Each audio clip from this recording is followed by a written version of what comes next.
Just. Okay, let's call this thing into order. Yep. Okay. You want me to do roll call? Start with roll call. Yeah. Airport Heights, Lizzie.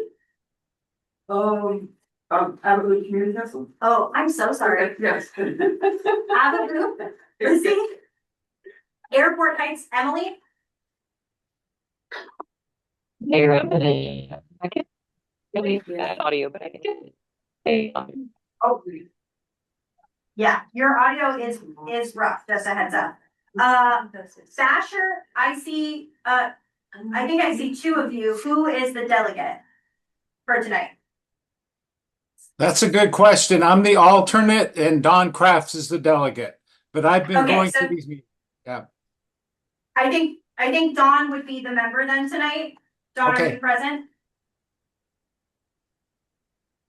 Yes, I'm here. Thank you. Bob. Or Ryan from Day Shore Flat. Okay. Caitlin Jackson. I'm here. Thank you. Birchwood, Debbie Osander. Nope. Campbell Park, Kevin. Yep. Thank you. Chukiak, Daryl Park. Yep. Thank you. Downtown is not present tonight. Eagle River, Cliff. Here. Thank you. Eagle River Valley, Joy. Yes, I'm here. Thank you. No one from Include Fairview, Allen. I'm here. Thank you. Glen Alps, Greg. Government Hill, Bob said he would not be here tonight. Jody. Anybody from Government Hill?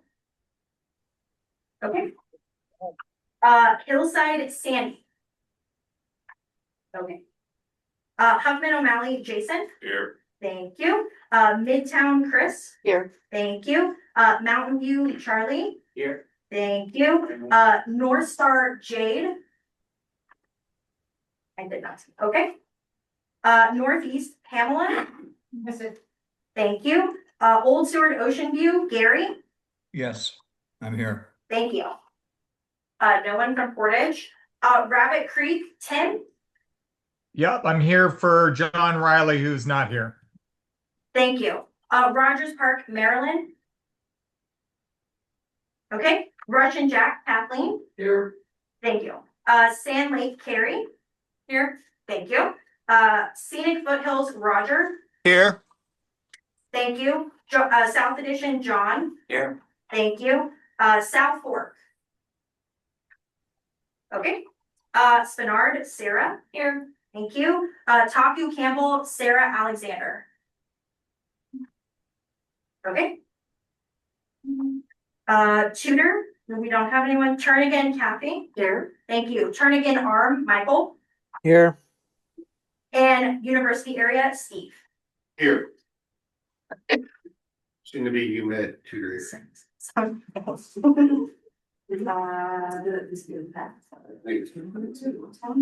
Point of clarification, application, Mr. Girdwood. You're right. I'm so sorry. Girdwood Jennifer. I had you handwritten in and just.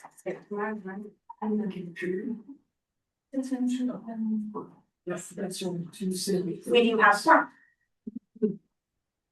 Can you let someone in after you can roll call with that person? No, that person was somebody who was already in. Okay.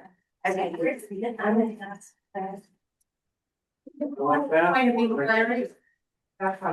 Sir, Yes, ma'am. do we have a Girdwood representative? Yes. But What was your name? Jennifer Wingard. Jennifer Wingard. Okay, and now Sarah, what have we done? Oh, so we're just picking right up where we left off. Okay. All we've done is being in the, just. That was like we all went out for a very long cup of coffee. Okay. We recessed to That go. works. Recess. And we're gonna just pick up where we left off then. Here we go. Do we want to do the introduction? Yeah. Do that. Okay. You should tell everyone why you're not doing this and why you are.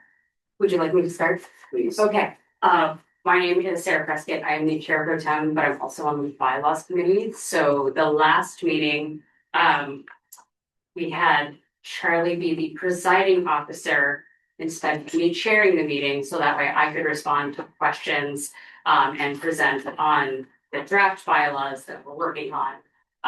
So there wasn't that conflict of interest. As chair, I had invited, or excuse me, as chair pro tem, I invited Lori Lowell and Cory Berger to help facilitate this conversation so we can get to the meat of what is in the draft bylaws as we go through them. So Lori, you have to. Please. Okay. Thank you. Well, hello again, everyone. Thanks for the opportunity to be with you. We're gonna follow the same rules that we followed last time, which I will articulate and with along with the group agreements. But before I do any of those things, I'd actually like Adriana, for you to describe the process that we are in. And so we're just talking about process, just describe, we're gonna do this, and then the committee's gonna do that. Oh, okay. And then we're gonna have tomorrow. Process, sorry. Process for bylaws. Process for bylaws. Process for bylaws. Yes, okay, so this is the second part of the special meeting that was paused from October. Once this concludes, all of the feedback along with the written feedback will be compiled and provided to the bylaw committee. That bylaw committee will meet and then give a second draft based on the feedback, ideally in December, but we'll see. I don't want to speak for the bylaw committee. And then anything introduced in December, the earliest vote for that would be the following month. So that is the current process. There is anything you? Just I can speak to why we're meeting tonight though. Sure. Because I did get that a couple times. When we recessed for a period of no more than 30 days. 30 days would have been the 28th of November, and that's why we're meeting now, because the holiday got in the way next week. So no, we do not normally meet on assembly nights. So that's why we're meeting a little earlier, and that's why the meeting is tonight. And with that, Just had a question regarding the written feedback that some of us provided. Is that available for the delegates to see as well? We And haven't if not, talked about, could it be made available? we haven't talked about that. I feel like maybe the best way to do that would be to include all of it when we have the bylaw committee and publish it as part of that packet together. So, Okay. yes. Yeah, I would say yes, why not? Unless nobody said that theirs was private, so. If there's a request from the board to make it public, we can definitely, I would say like maybe a motion tomorrow when we do the update about the bylaw committee to make that public would just clarify for everybody. That's probably regular. But I follow that inquiry simply because I don't know, I wasn't thinking about the bylaws. I thought that we automatically would get that from the bylaws committee, but I guess more interestingly to me is the conversation that we've had and the input that we've had, because I think it's gone beyond just line item on bylaws. And I think that kind of feedback would be very good to have, just the conversation that has been held. Just for a review, if that's possible. Well, the recording is available on our YouTube. Okay, I think, listen to the. yeah, I think our minutes are a little sparse because we don't want to speak for you guys in a nuanced conversation and we have the recording available. That makes sense. So. Or an AI summary.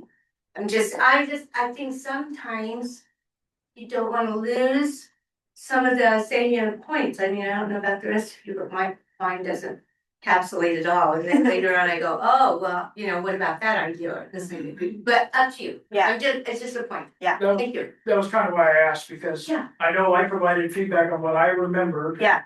And wrote down, but I may have missed things that others brought up, and I just wanna ask this. Yes, let me figure out if there's a way to be able to encapsulate it. I would hate to put something in that you disagree with. Or you're like, that doesn't make sense to me, but let me see if I can figure out something. I don't think we're looking for a word by word, just kind of, these were the tops, these were the points. That's what you know, actually, no, I'll be quiet. Copious notes. Sorry, I won't be recognized. No, I took copious notes last time, but I didn't put names with those notes. So I can make sure that that is included and encapsulate that. Yeah, they're not secret. They're just sort of kind of electric pile right now. I think, yeah, to expand on that, I think what'd be good is just to be able to evaluate all of the feedback, like who submitted what feedback and why, so that it can be digested and analyzed, so, you know, to consider it into whether it should be added. So I think it should be fully transparent and available for everyone who submitted it, their version. Yeah. And that's something that we can go ahead and try to do as a motion tomorrow. Right now, what we wanna do is just try to get through these. Yeah. Let's get the feedback. And Also, I'll just say, just as, you know, that's a great role for the committee, so to Yeah. process all the data. Okay, so I'm gonna go through the group agreements. These are the same group agreements we had the last time.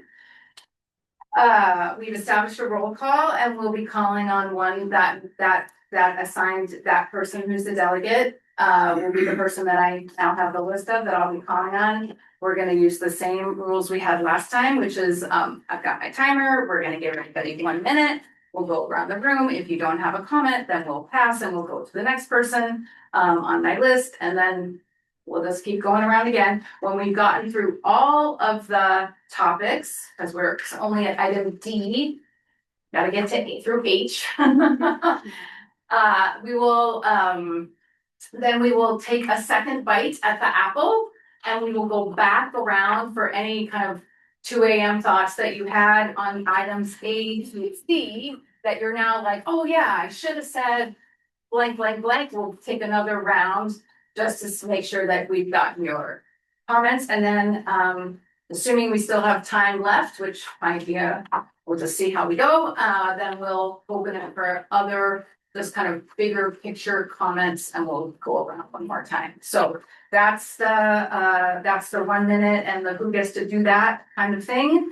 We'll be calling on you, but if for some reason we're not sure who you are, we'll ask you for your name and your counsel. We're just asking, again, we're gonna ask everyone to speak once before we invite a second time.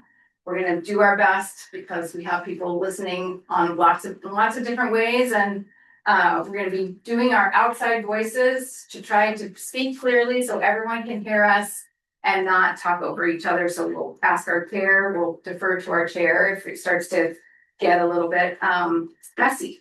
And to Daryl's point earlier, if you do have line by line suggestions, we would love them in writing.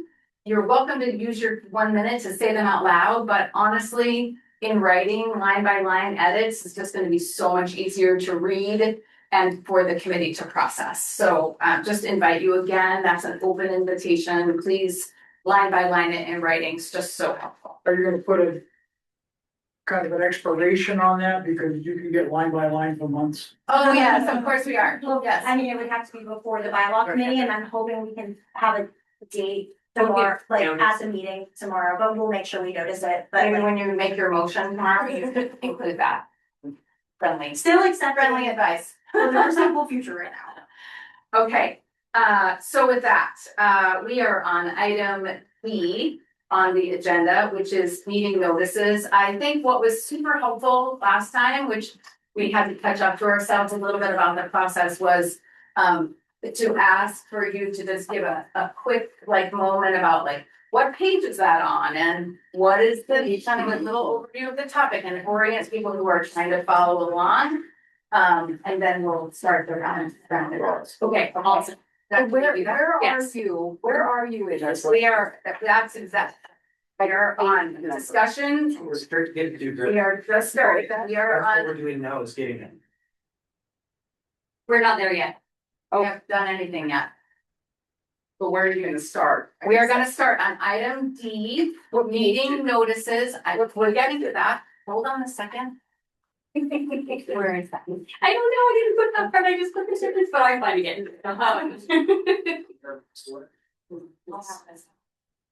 We are orienting ourselves. Give us one moment. Meeting notices. Sarah? Oh, on draft. I was looking at the whole thing. I'm up to you. There we go, thank you. Are we doing the draft, the side by side comparison? I was doing it side by side. I think we should do like a side by side so people can look at both at the same I was time. trying to figure out where to put this. Sorry, that's good. All right, it's confusing. Makes sense.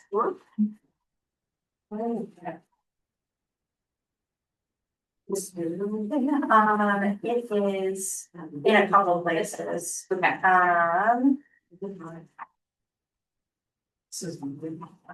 So there's no limits for the existing bylaws. Correct. Other than Draft. in the bylaw. Right. Sorry, I don't have a copy of Then I this. actually, So. I did side by side, I didn't decide my source, apologies. If it helps, Okay. And then Article Oh, 4, yes, Section 4, So it's section 11. here. No, hold on, Notice everybody. of meetings? Hold on a second. Hold on a second, everybody. We are just, let's let our chair of our committee get oriented here. Give us 1 moment, please. Section 11. Well, it's not a meeting, it's like yes. The first one is.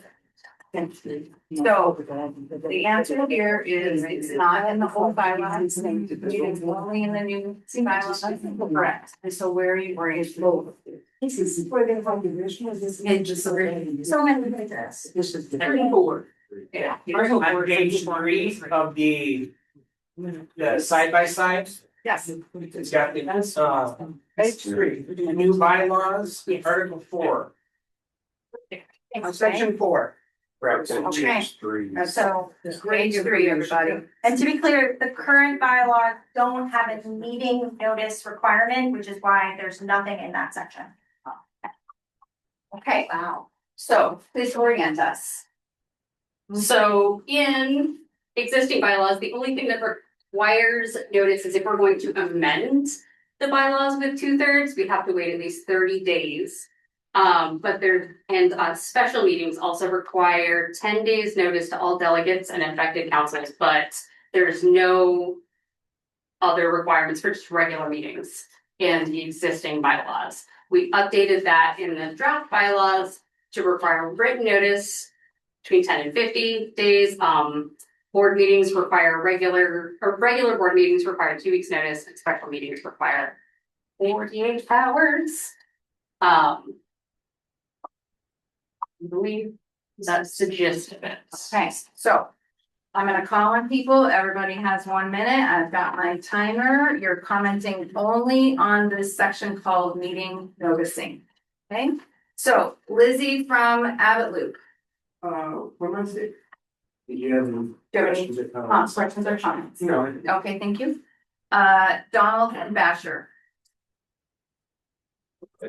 Oh, no, I have no. Oh, sorry. Oh, that was no, okay, sorry. Emily from Airport Heights, excuse me. Nothing from me, thank you. Okay, great. Caitlin from Bear Valley. Nope. Kevin from Campbell Park. Maybe clarity on the type of noticing? Can you point it out to me to, what's the different ways we would notice? do you want me to read it? Yeah, Written notice stating the. can you reference where you are in the, Yeah, page 3, yeah, section 4. Written notice stating the place. Article 4, Section 4? Article 4, section Thank 4. you.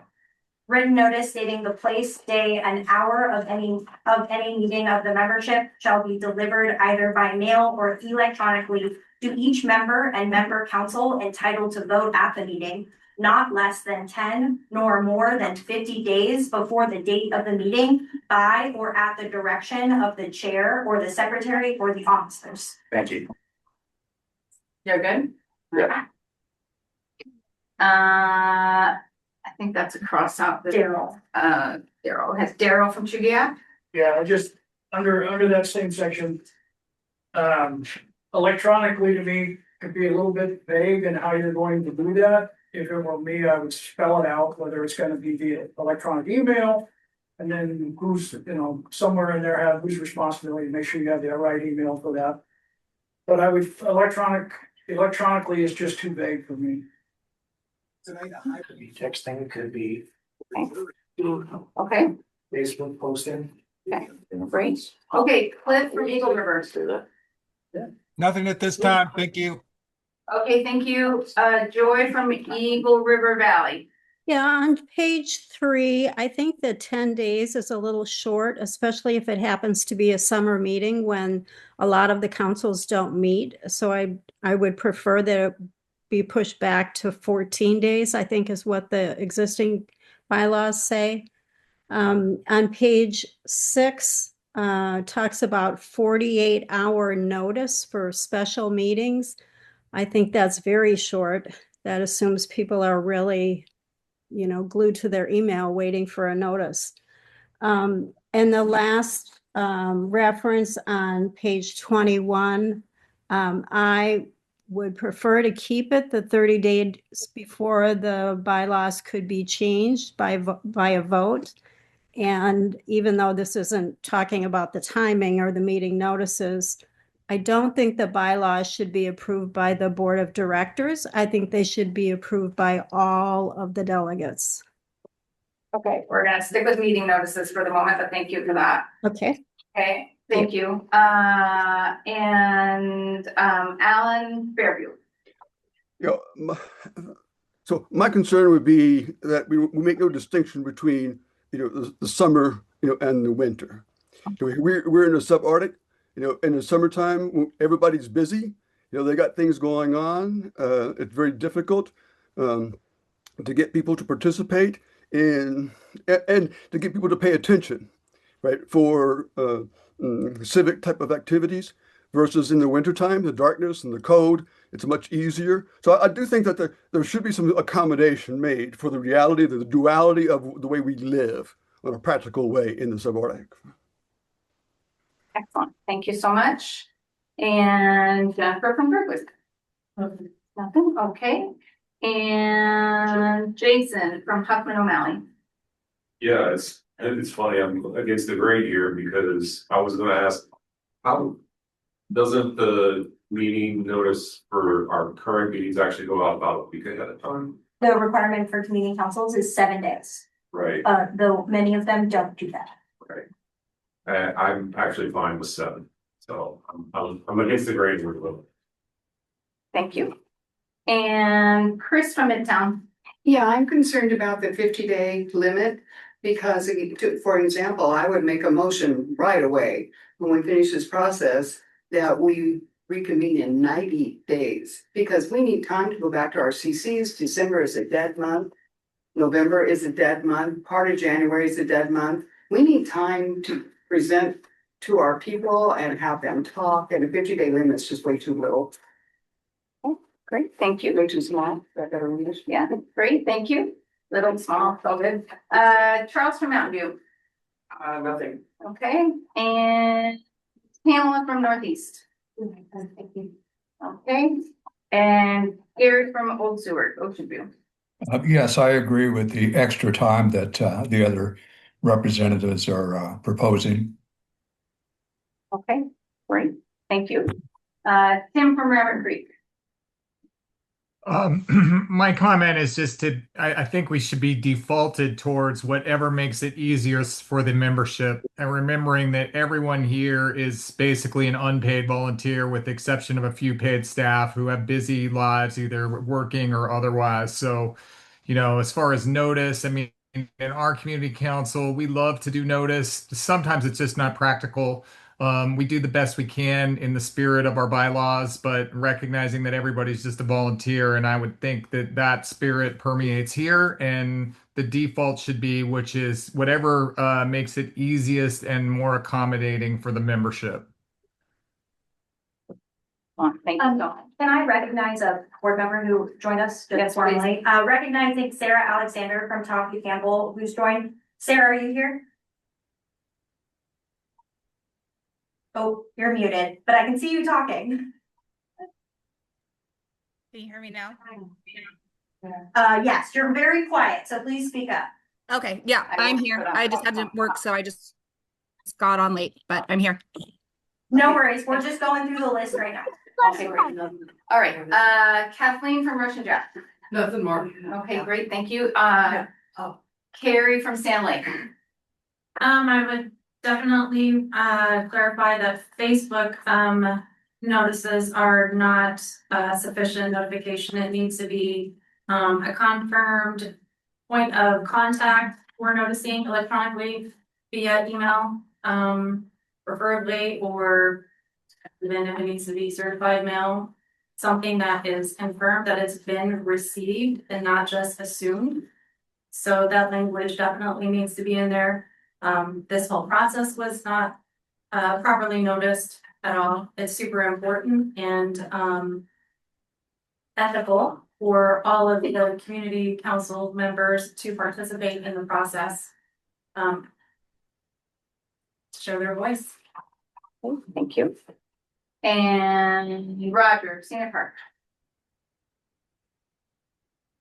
Nothing to add. Sorry. I'm learning. I've only lived here my whole life. I'm figuring it out. John from South Edition. I know him. Okay, and Sarah from Spenard. Only comment is just to clarify that, the notice applies to the Federation of Community Councils Board, not the community councils themselves.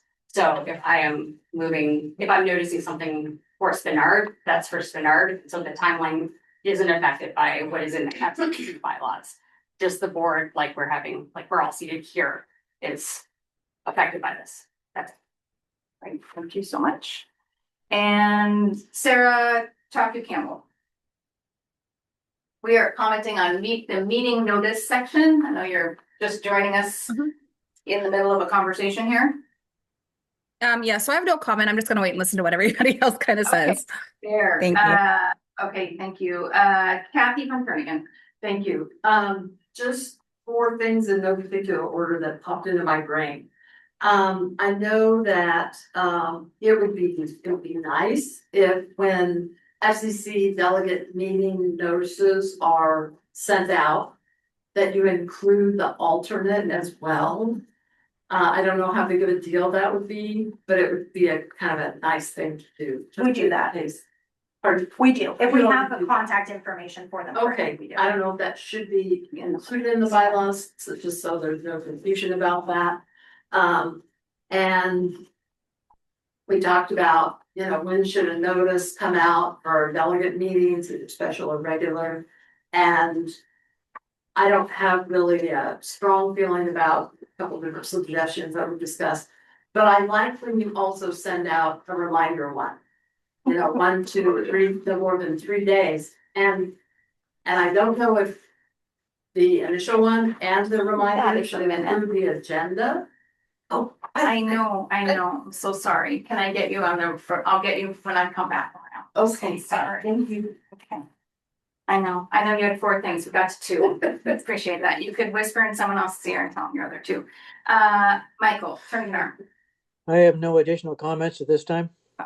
Okay, great. And Stephen with University Area. I would just concur with Kathleen. Reminders are nice, notifying alternates. We have alternates. That's about it. I mean, special noticing 48 hours, I guess it'll work. Fine, I suppose. That's actually the board of directors. Okay. Yeah, the board of directors. Okay. All right. Did I get everybody? Yeah. Nobody joined it? Nope, that was okay. Okay. Standards of conduct, Sarah.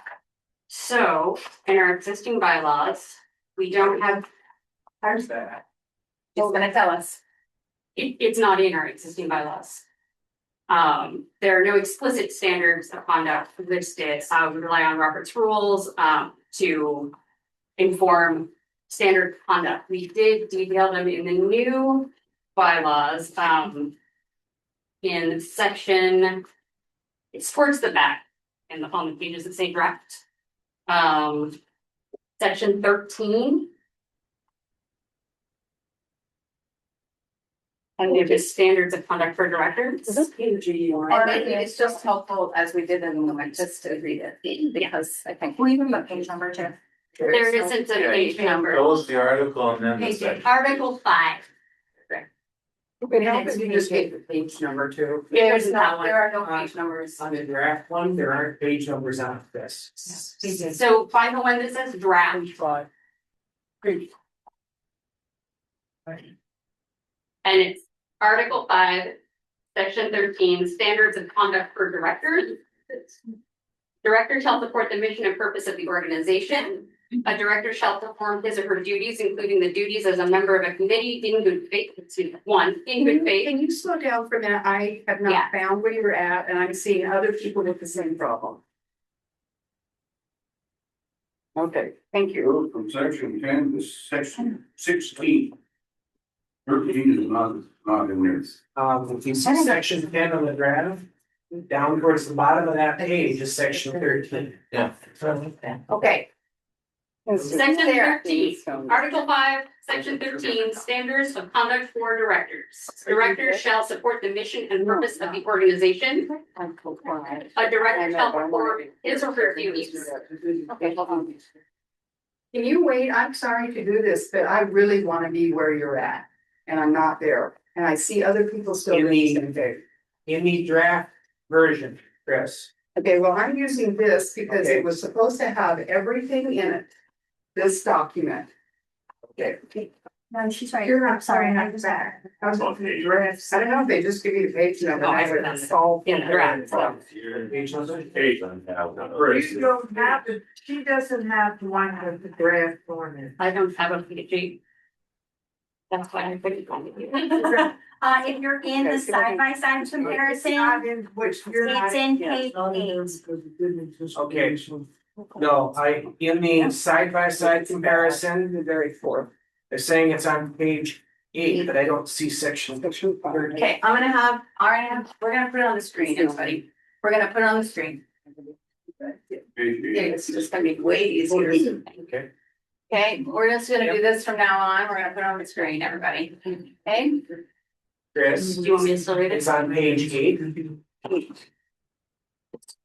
That's from seven. Yeah. All right. Look at It's section 12, double-sided. just go right. Oh, I think they're not all the same. We're not all the same copies. Yeah. Some people are double-sided, some people don't. Okay, Get on I'm the gonna turn screen. everybody's attention to the screen Can you expand it, make it a little bit bigger so that everyone can see it? and we're gonna read it.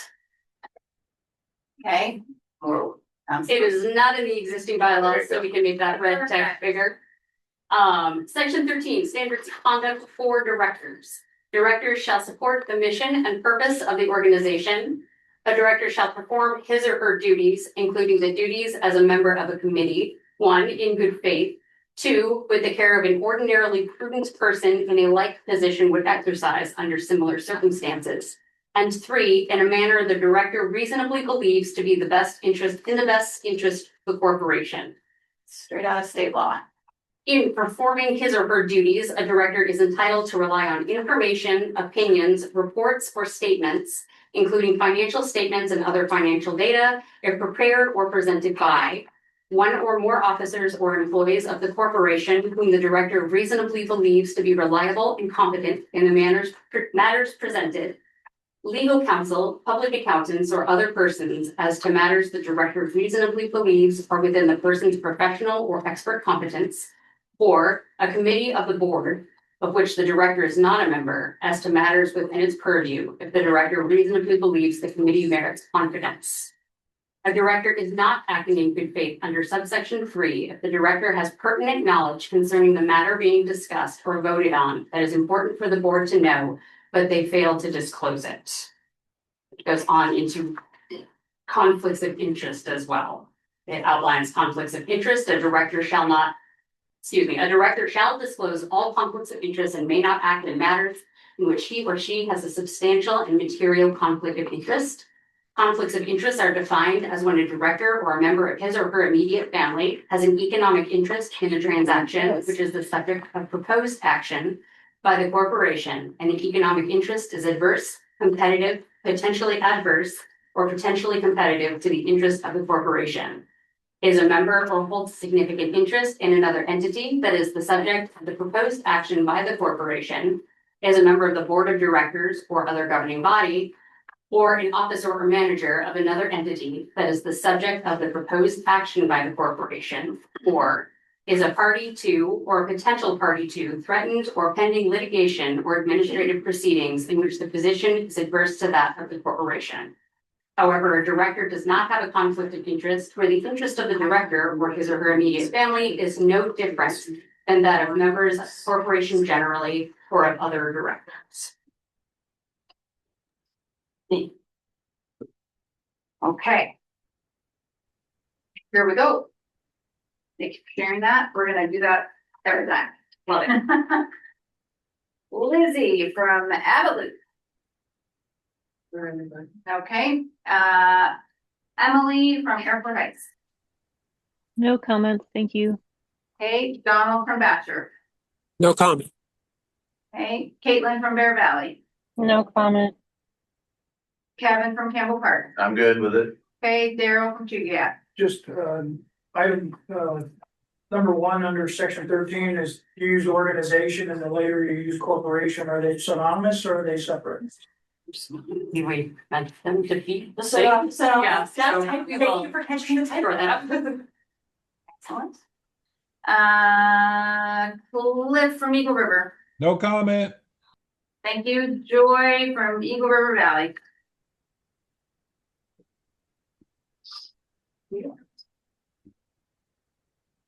Joy, are you there? Yes, I am, sorry. I think the standards sound good to me, but I would say they should apply to the members as well, not just the directors. Alan from Fairview. No issues. Okay, great. Jennifer from Girdwood. Okay. Yeah, Jason from Huffman O'Malley. Okay, thank you. Okay. Chris from Midtown. No comments. Okay. Charles from Mountain View. Okay. Pamela from Northeast. Good, thanks. Okay. Gary from Old Seward Ocean View. I'm good, thanks. Tim from Rabbit Creek. No comment. Okay. Kathleen from Russian Jack. No comment. Carrie from Sand Lake. I don't see in here where if someone is employed by the municipality that they should not be eligible to become officers either. That's definitely a conflict of interest. So is that in there? Am I missing that? I think it's in a different section. Isn't that the, Employed by the municipality, or if they Employed have. by the municipality. You are employed by the municipality that you are not eligible to be on the board either. You're I think it's not in our current, yeah, I can take it as a note, but it is not in there. That's, yeah, that should be in there. I just wasn't sure if I was missing that or not. Okay, great. Thank you. Roger from Scenic Foothills. No additional comment. Okay, John from South Edition. No comment. Okay, Sarah from Spenard. No comment. Okay, Sarah from Proctor Campbell. No comment.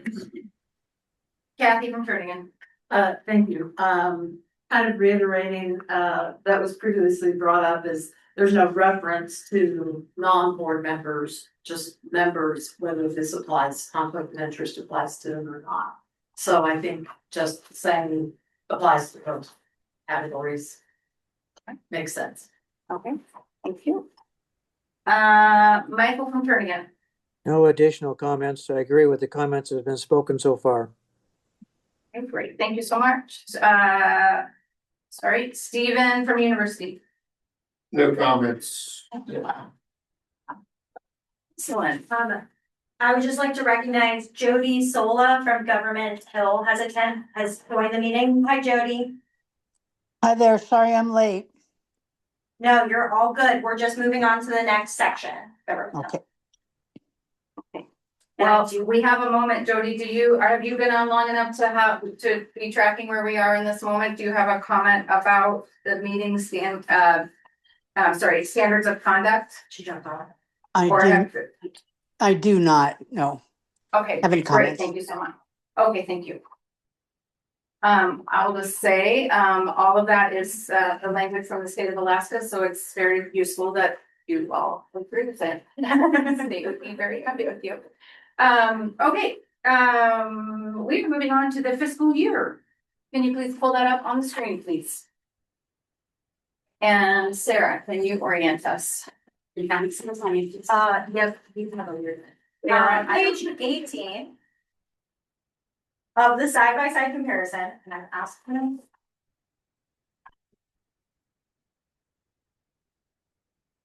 In the existing bylaws, it's Article 8, and it's under Finances, Section 2, Fiscal Year Annual Financial Review. Wait, let me get there. Page 18. Can we have a timeout? Can you make sure everyone is online before you start? Thank you. Page 18. Page 18 is the list of eventually. Thank you. That doesn't look the same. Yeah. I'm getting some new copies printed. There's an error with the printer. We're getting them right now. They're gonna fix copies, go ahead and put page numbers on. So much together. Okay, is everyone ready? All right. Okay, Sarah, read us the story. Existing bylaws, Article 8, Finances, Section 2, Fiscal Year, Annual Financial Review. A, the fiscal year shall be from July 1st to June 30th. B, the books of the corporation shall be subject to a financial review by the Finance Committee or a certified public accountant appointed by the Board of Delegates at the end of the fiscal year of the corporation. The financial review shall be provided to the Board of Delegates. That's existing bylaws. In the draft bylaws, the new draft, it's Article 10, fiscal year. And the fiscal year of the corporation shall begin on the first day of January and end on the 31st day of December in each year. And why the proposed change? The proposed change is because that is the fiscal year that our grantors operate under, and it is easier to show the books. And that's the calendar that the funders and the grantors that we work with are under. As opposed to. So it's to match the money it's to match the funding to your accounting. Correct. Okay.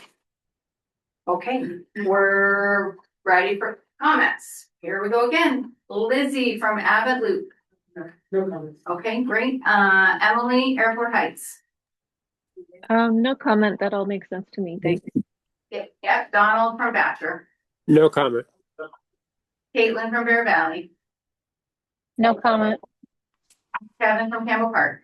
I have concerns that the Form 990 and our fiscal year work together. So right now is that if we switch from the July 1 through June 30, how does that work with our Form 990 that's going in? If we change it to a calendar year, are we gonna be 6 months off, or how's that?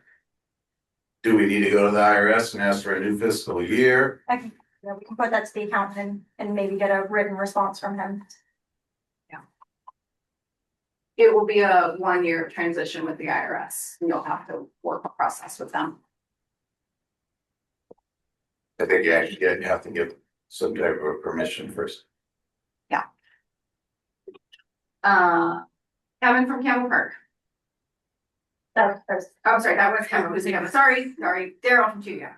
So in looking at it, I'm assuming, and correct me if I'm wrong, that all you're correcting in the bylaws is the fiscal year. Are you removing the audit ability? Because it's not listed in the change, and it should be if that's gonna be coming out. I disagree if we're gonna limit it. That's Article 9, books and records. Pardon? It's Article 9, books and records. Okay. I think it's just moved. You just moved it. Is it the same wording? So. Not the same wording. Okay, we're gonna pause your time here. Let's orient ourselves again. Everybody, let's pause for a second. Sarah can I didn't read Article 9. let's read Article 9 then. If that section is being moved, let's reorient ourselves. So this addresses what is in the existing bylaws under finances. It's split fiscal year is one section that we read earlier. Books and records covers that audit process. So Article 9, books and records. The corporation shall keep correct and complete books and records of accounts and shall also keep minutes and the proceedings of its membership, board of directors, and committees having any of the authority of the board of directors, and shall keep at its registered or principal office a record giving the names and contact information of the members entitled to vote. All books and records of the corporation may be inspected by any member or his or her agent or attorney for any proper purpose at any reasonable time.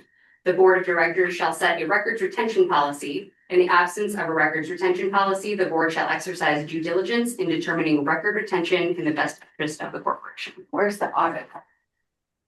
It is open to be inspected by any member or his or her attorney for any proper purpose at any reasonable time. So, No. but that's not what an audit is. That's not. Because that's a member who may not have knowledge in financials. Okay. You need to have somebody who can audit. I would also state that you probably need to allow for a municipality audit, since they are the ones who give us the grant dollars. And they may want to see the books. I don't see the word audit there. Uh, Financial review and an auditor come separate things. And we've been throwing the word around audit, and that's not in their bylaws.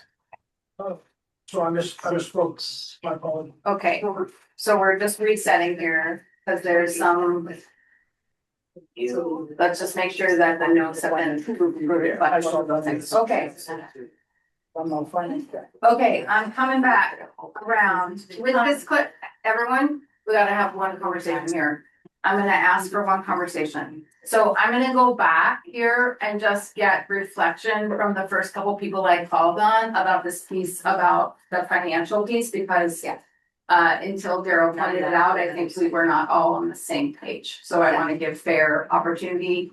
You may still pass, those of you have already passed on me, but if you'd like to come back and just reflect on whether you'd like that put back in or whether you like it, whatever you like, okay? So Lizzie, I'm coming back to you just about this piece around the, what are we calling it? The financial review. No comment. Okay, great. Emily. No comment. Okay, great. Donald from Basher, coming back around to you. No additional comment, no. Okay, thank you. Caitlin from Bear Valley.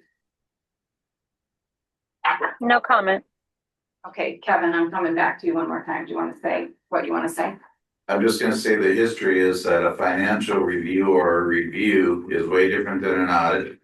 It can be requested, I think, but I'm interested to read what it says here that our current bylaws state, when I'm pretty certain there hasn't been an audit or a financial review in maybe more than 9 years. We had one Until last year. Okay, thank you. Okay. Daryl. And then by member, would that be interpreted as, in today's words, a delegate or the board of delegates? That's a question or a request? It's a question. Well, I think it needs to be either or. Verify. Either from a member in particular or the board of delegates in there. Or board of members, the members as a whole, whatever you want to do. Could be a member of. It appeared, because it looked like they're changing. It's the membership and the board of directors. In this version, the membership have the ability to make that request along with the board of directors. So it's both. Okay. Cliff from Eagle River. No comment. Okay, thank you. And Joy from Eagle River Valley. I agree. I'd like to see the review back in there, but I'd like to see that review at the end of the fiscal year go to the members as well as the board of directors. I think under the committees, it just goes to the board of directors now. Thank you. Okay, great. Alan. So the Fairview Community Council, we audit our books every year. And I encourage, the Federation to do that also. And so that's one thing. And then the other thing is the moving from the state fiscal year to the municipal, fiscal year makes sense to me. And so I support that. Okay, great, thank you so much. And Jennifer from Girdwood. No, good. Okay, and Jody from Government Health. It's been covered. Thanks. Okay, great, thank you, Jason Huffman O'Malley. Concur with the delegate from Eagle River Valley, thought they had really good points.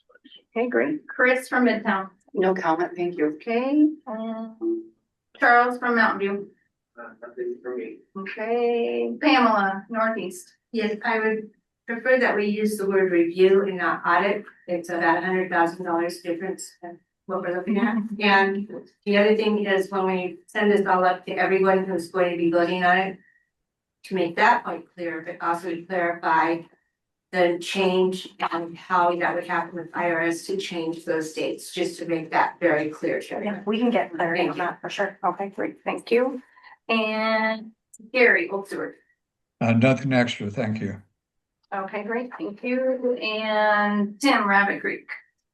No additional comments. Great, thank you. And Kathleen Russian Jack. Agree with adding the financial review in and also doing the confirmation on the 990 timing. Great, thank you. And Carrie Stanley. Excuse me, I think that there should at least be once a year, a budget meeting where the financial report is provided, how the monies were spent.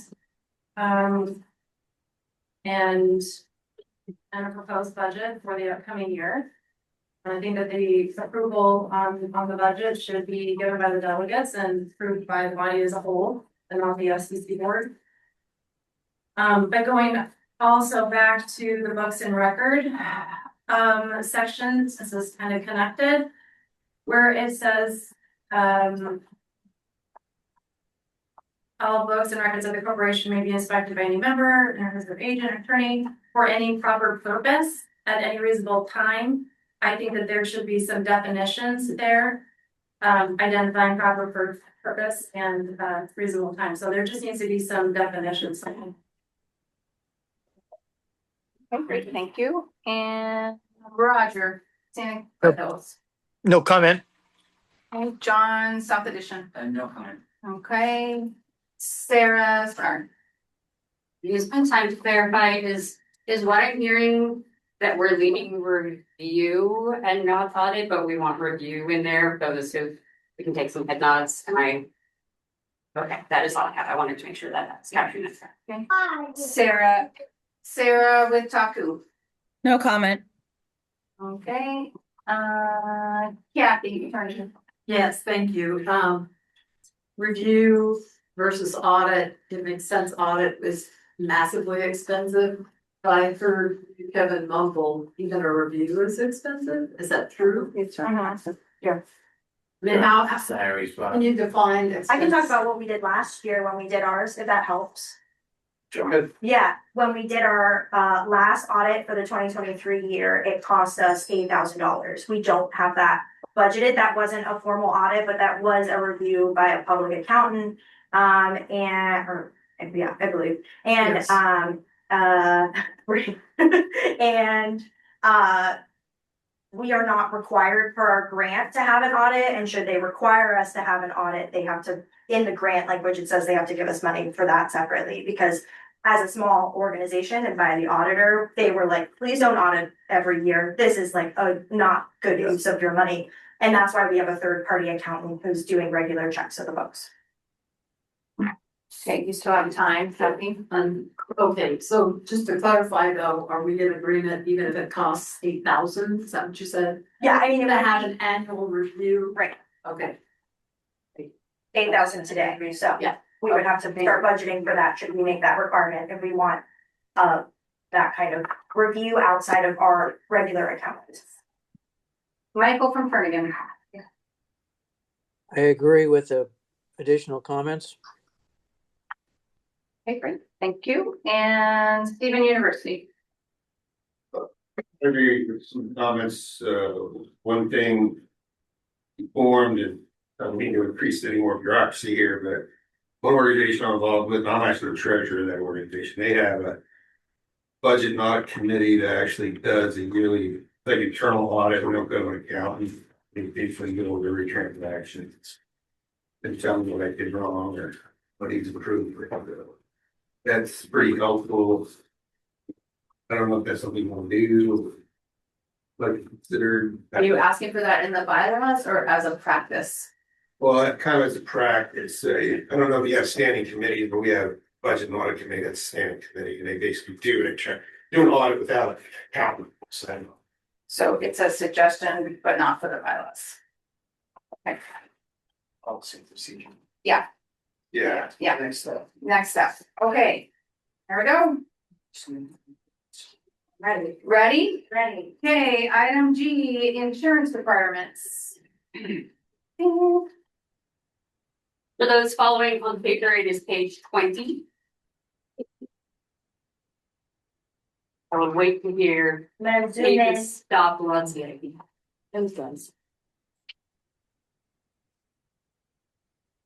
This is a killer. Okay, I hear pages no longer rustling. Insurance is not listed in our existing bylaws. We put it in the draft bylaws under Article 11, indemnification, Section 1, insurance. The board of directors shall purchase directors and officers insurance and general liability insurance. Section 2, former officers, directors, etc. The indemnification provisions of this article shall be extended to a person who has ceased to be a director/director, officer, employee, or agent as described above, and shall inure to the benefit of the heirs, personal representative, executors, and administrators of such person. I could translate that.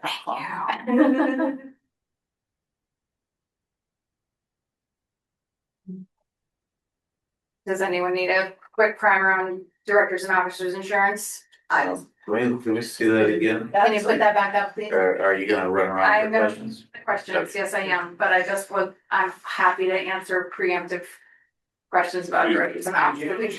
Could you dumb it down for those of us Yeah. that, Yeah. bring it all So, the way. it is after- It's actually crosstalk, yeah. So it is very normal in a nonprofit organization for the nonprofit to carry directors and officers insurance, often shorthand as D&O insurance, to cover the organization. That goes back to the code of conduct that you just looked at, which the state of Alaska says, right, that you're protected as long as you act as an ordinarily prudent person would do under similar circumstance. You all just commented about that language. That's the language that the state uses and that an insurance company would use to say, are you acting in the best interest of the corporation? Are you using all the information available to do good things, to make good decisions? And if you are, then this insurance protects your action. And if you knowingly make bad decisions, if you knowingly make a poor decision, a not prudent decision, that's the language you had before, then no amount of insurance will protect you. But generally, this insurance says you're a group of volunteers doing the best you can with the information that you have. And therefore, if someone decides to take legal action against you, this insurance would protect you. The second part is saying that even if you turn off this board, but that action was taken against the current board for action that was actually happened when you were here, you're still protected, even though you're not officially a board member anymore. That helpful? Okay, very normal, super normal for the organization to carry it on behalf of all of you, rather than asking each you as an individual to carry it for yourself. Because you're really not an individual as a board member, you're a whole. So the organization carries it on your behalf. Also very normal. Point of order, this is just the board or board and members, because the members may be voting and making decisions. This is approving a budget. You would have to talk with your insurance company about the scope of what they would cover. Typically, it's for the board of directors, the legal body. So however you term the legal body and in your negotiation with your insurance company about who the legal body is, that's what they're protecting, is your legal action as a body. So whoever that is, and I'm gonna stay out of parsing who that is for you, because that's not my job. Okay, with that bit of primer, if you have questions about it, I'm gonna come back to your minute. Okay. All right. Lizzie, Abbott, okay. Emily, Airport Heights. No comment. Okay, Donald Basher. No comment. I'm glad it's in there and I hope we never have to use it. Me too. Caitlin, Bear Valley. No comment. Devin, Campbell Park.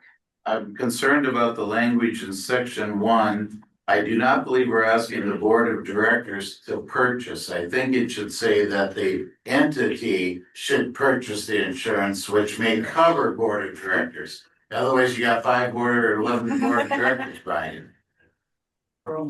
Yeah, it's a good catch. Thank you. Daryl, Gia. Don't Kevin made my point. Okay. Cliff, Eagle River. Nothing. Thank you. Joy, Eagle River Valley.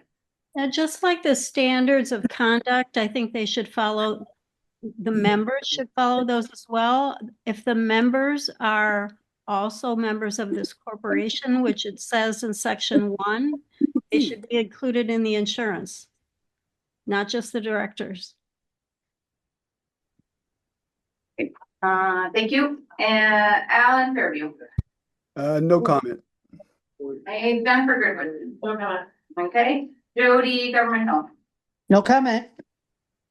Jason, Huffman O'Malley. Comment. Chris, Midtown. No comment. Charles, Mountain View. I just want to thank you for donating dummy funds. Pamela, Northeast.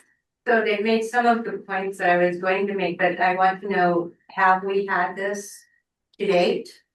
Do we have? CNO? Yes, we have to. And does it delineate the body, the organization? This is a board, Mhm. so all of the board. Because I don't wanna get into the semantics of members. All the delegates are covered But under the the bottom, okay, and then is it, regardless of having that CNO, you still have a personal responsibility that can be gone against. So I think sometimes people consider this a check all and you can vote any way you want, but in actuality, I think you can still be gone against individually, personal. And If you violated the code of conduct, perhaps. yeah, Not an attorney, not to give legal advice, but yes, thank you. those things definitely go together. Yeah. I guess. Gary, Old Sewer. No comment, thanks. Great. Tim, Radford. I would just say that if you're going to change it to say that the entity shall purchase the insurance, then you should add language that clarifies how you determine how much insurance is adequate. And I think it would be a vote of the board of directors, or maybe it's part of the budget process, but you want to make sure that what you're getting is adequate and it's enough to make everybody feel comfortable serving. Kathleen. I think we've always had CDO, but I think it's good to have in there. I like all the comments that have been made. Right, thank you. Gary. I agree with all the comments that have been made, piggybacking off of Robert Creek with Tim. Just coverage, specifications and just clarifying what is gonna be required and I guess the costs would go under, the budget discussion, but definitely coverage requirements should be inserted in there in definitions. Thank you. And Roger, Scenic Meadows. No comment. John, South Edition. No comment. Sarah Spinard. No comment. Okay, Sarah, Taku Campbell. No comment. Kathy Hernigan. Yeah, since I'm still wrestling with the definitions and responsibilities, duties, whatever, other words that should cover it, whether you're an official board member or you're just a member. Board of director, if you're just a member, representing that community council. And if the change for responsibilities, duties, is fairly wide, then you probably wouldn't want the coverage to be the same for both categories. But I don't know, I would think that there's smarter people than me that would say, no, it wouldn't matter. Or, yeah, board of directors have a much higher standard than just regular members, because I still don't know what members mean versus in the big picture, so that's my comment. Great, thank you. So sounds like we need some more work on those distinctions, okay? And Michael, turn it on. No additional comments. Okay, thank you. Stephen, University. No additional comments. The cover was been said, and all I want to pay attention to the limits coverage. Okay, great, thank you. Sound like addition, Allison, following by us. Okay, we're in the committee section, item H. Where are we going? Orient and squeeze. I am looking at page 14.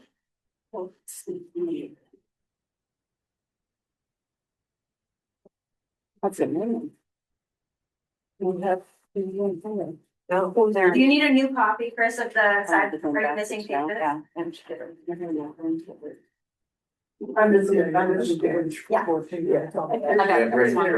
Nope. You're good, I got it. No, these are pages. Yeah. I don't know, I don't know, that's good, I like it. Yeah, that might be that. There's front back. Oh. Oh, okay, good, okay, got it, okay. Okay, we good? Everybody know where we are? Go page 14. Okay, let's hear it. Existing and then new. As mentioned in the existing bylaws, under Article 6, committees, Section 1, standing committees, there shall be an executive committee of the officers listed in Article 5, Section 1 above. The executive committee shall act only when the board is not sitting. Any such action will be subject to the ratification of the board at its next meeting. The finance committee consists of 3 members. The treasurer shall be chair. The FCC chair shall appoint 2 members who need not be delegates. The personnel committee shall consist of the executive committee. Section 2, temporary committees. The chair, with concurrence of the board, shall appoint and define the duties of the committees that may be necessary to accomplish the business of the corporation. Section 3, duration. Committee members shall serve at the pleasure of the chair. So under our new bylaws, those go on for 2 pages. Read it to us. Yep. You want me to do it? I keep you a break. No, I agree. Article 7, committees. Section 1, committees. There are 2 standing committees, finance and board development. The board may create ad hoc committees that it deems necessary. Other committees not having and exercising the authority of the board of directors in the management of the corporation may be established by resolution of the board. The resolution creating the committee shall specify the purpose and scope of the committee, any additional rules, and the responsibility of the appointment members if appointment is not done by the chair. Committees can include members who are not directors, so long as the chair of the committee is a director. Any committee member may be removed without cause stated by the person or persons authorized to appoint the member whenever, in the judgment of the appointing authority, the best interest of the corporation is served by the removal. Section 2, chairperson. 1 member of each committee shall be appointed chairperson by the appointing authority. Section 3, quorum. Unless otherwise provided in the resolution of the board of directors designating a committee, a majority of the whole committee shall constitute a quorum, and the act of a majority of the members present at a meeting at which a quorum is present shall be the act of the committee. Section 4, finance committee. The finance committee is responsible for monitoring the financial status of the corporation and reporting to the board. The finance committee will do the following. 1, at each regular meeting of the board, report to the board on the current financial condition of the corporation. 2, ensure the integrity of the corporation's financial records, which shall do by examining the accounting records and financial statements of the organization, reviewing the results of any audits or reviews, as well as any recommendations pertaining to accounting practices, policies, and procedures, and making appropriate recommendations to the board. Periodically reviewing the adequacy and effectiveness of the corporation's internal systems of controls and financial reporting procedures, and making reports about these reviews to the board, and making any further investigations to inform itself as to the conduct of the corporation's financial affairs. 3, the finance committee shall consist of at least the treasurer. At least one committee member shall have accounting or other equivalent experience and expertise. Section 5, board development committee. The board development committee is responsible for the corporate health and effectiveness of the board. Its responsibilities include identifying and recommending to the board the optimum mix of board members.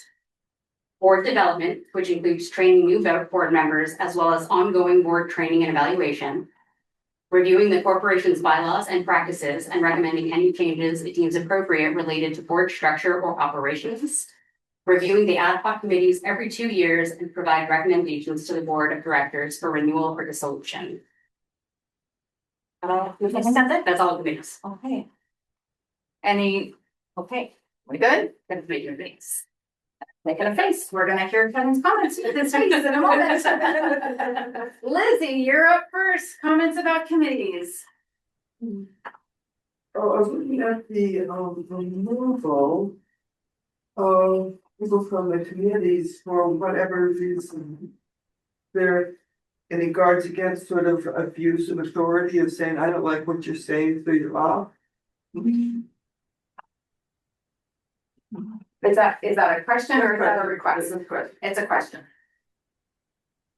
Not specifically in the committee section, it would be acting in good faith as a board member. Robert's rules would said that the board could call the appointed authority as the question in that way. Okay, so. Would you like, is that now a request that you'd like more clarification? So it says it's for like any reason, that could be.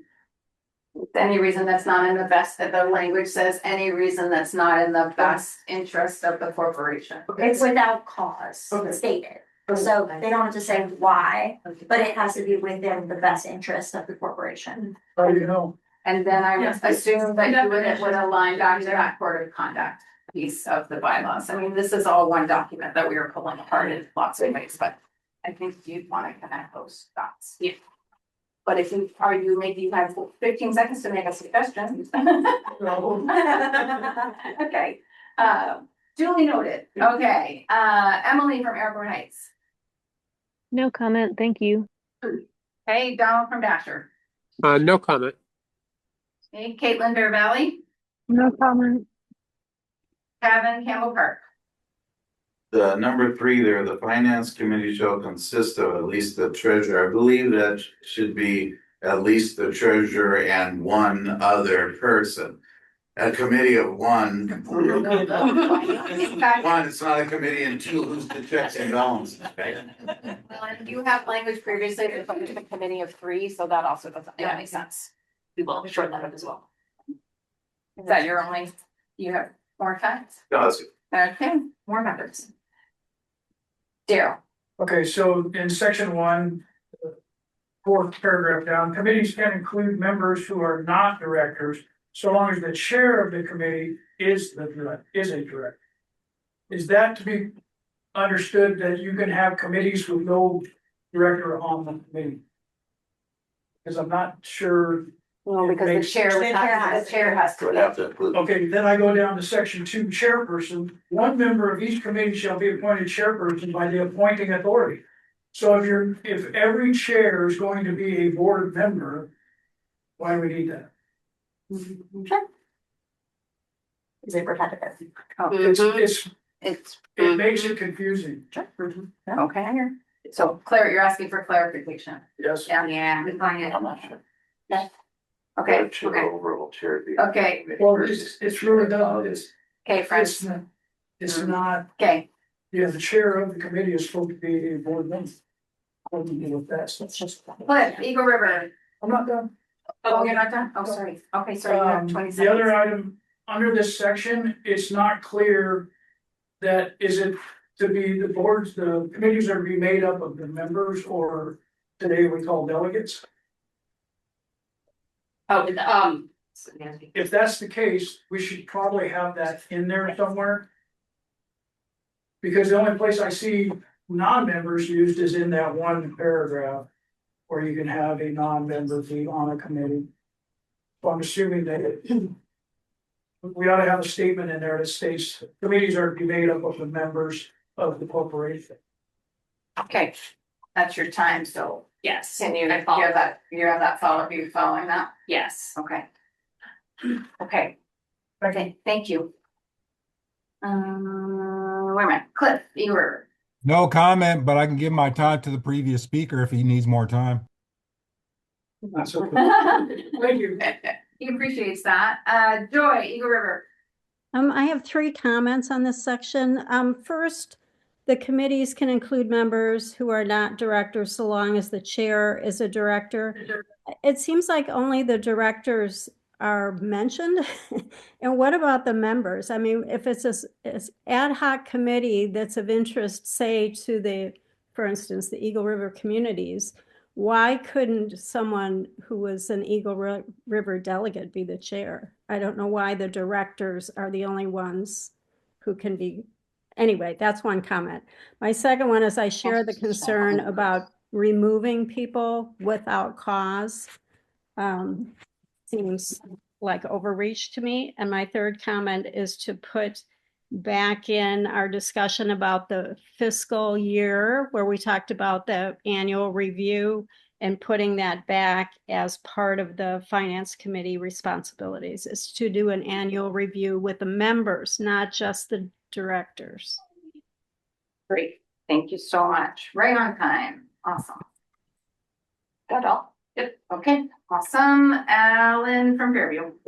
I concur with the comment regarding the finance committee, and that should consist of at least, the treasurer and one other person.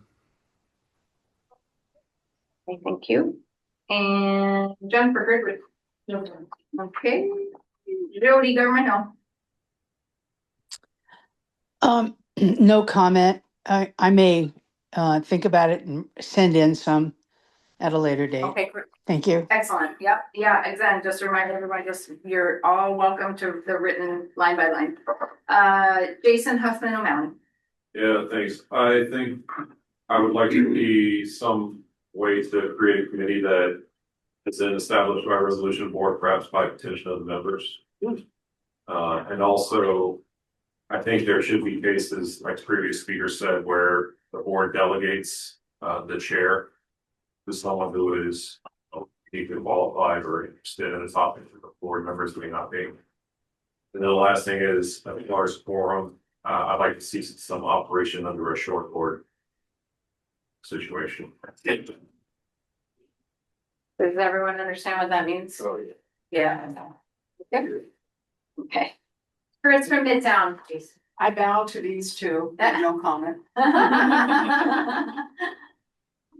Charles from Mountain View. Okay, Pamela. So, I would like to see the finance committee have at least 3 members. That voting members, because I'm not gonna get into the semantic, voting members of the organization. Have to sit on a standing committee. At least, and have to be there. I'm not quite sure how to say this, but in a 5-year period, so everybody has to have skin in the game. You can't just be out there, you have to actually commit participating on a board committee. That would also impact, I'll just pause over, that would also impact then the roles and responsibilities of a board member, which would then impact a separate section of your bylaws, right? Okay, anything else? I think everybody else talked about Okay. Gary. No comment, thank you. Okay. Tim, Harvey. I would like some clarity around how you could do an ad hoc committee related to a specific issue. Understanding that we're a nonprofit that's supposed to be apolitical. Could you, and I'm thinking of the example of the transit supportive development overlay, that when the administration hit pause on that, I know there was some work done at the community council level to coordinate some outreach and all of that.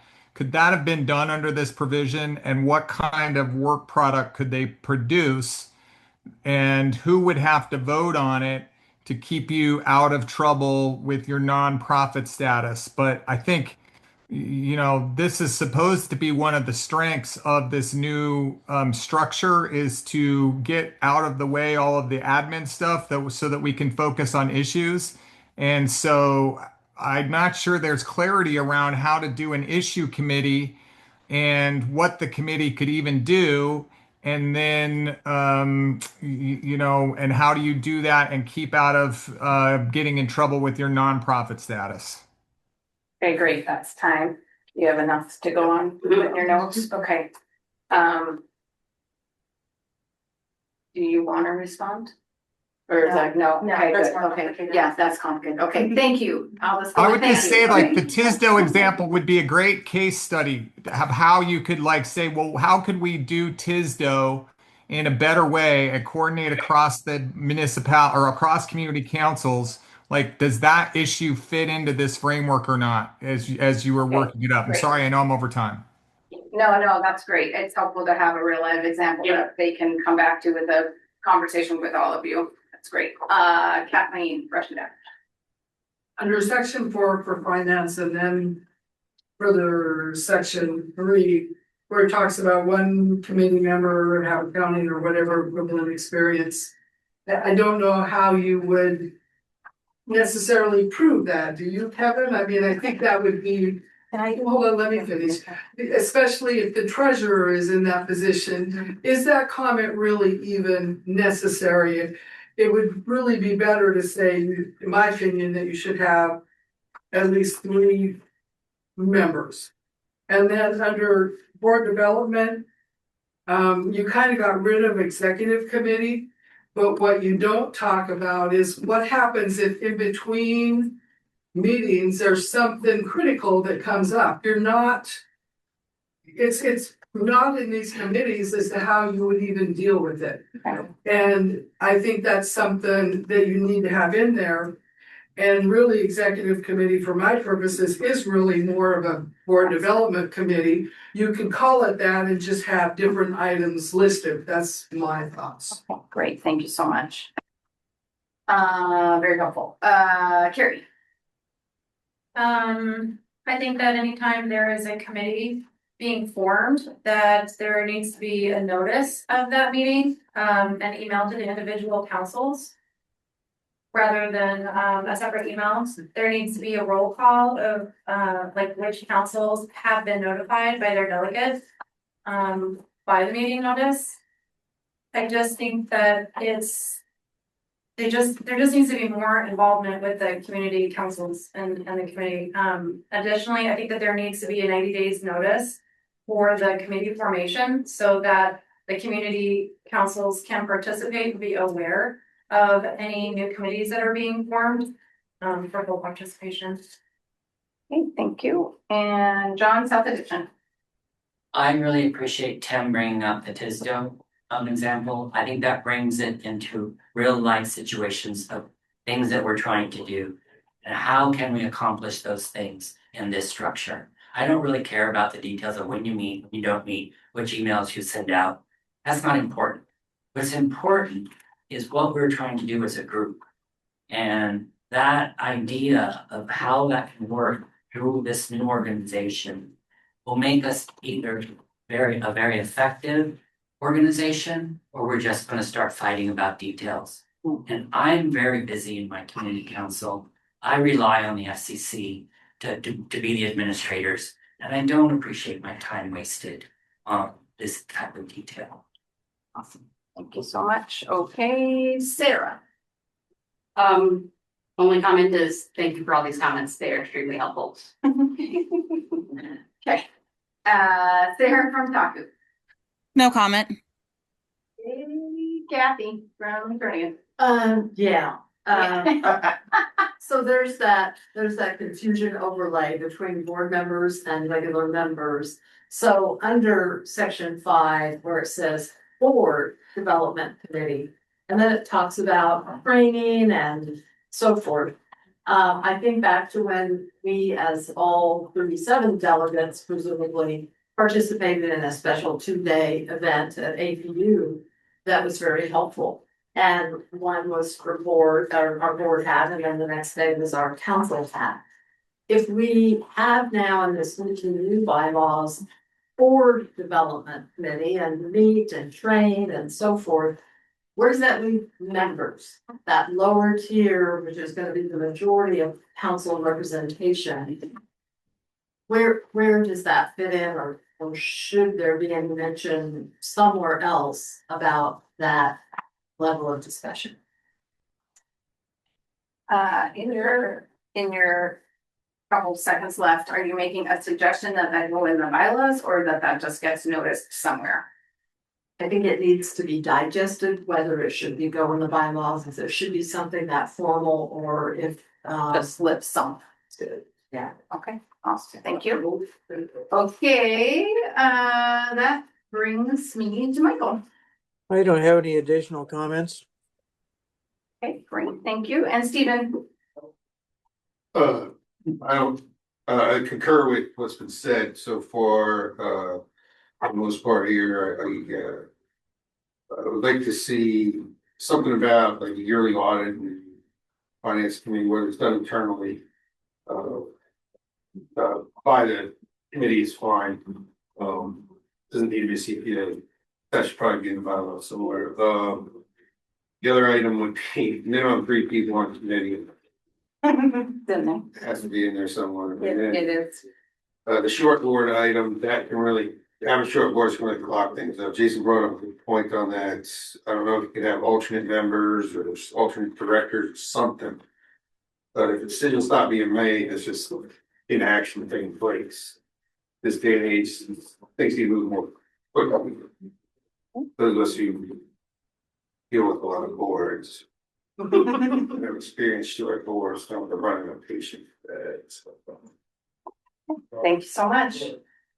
Okay, friends, that's all the items that we had listed. This is what's gonna happen next. I'm gonna go back to the original conversations just to catch any last minute thoughts about, because we were a little bit in the moment last time. And then I will open it up for areas of the bylaws that we did not specifically call out that you still have some concerns around. And I'm just gonna ask you, we're gonna ask you to pick one topic for your 1 minute. And then if you still have more time, then we can go around for round 2, and that can be your next topic, but I'm gonna try to be fair about it.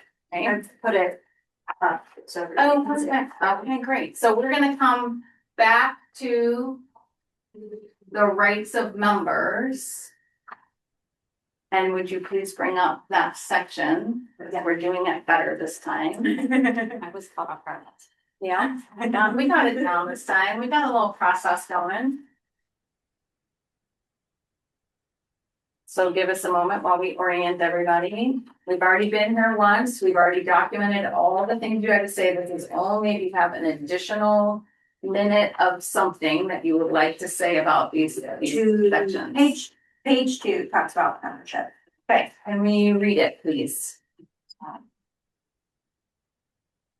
The existing bylaws under, oh, wait, the page is bubbled.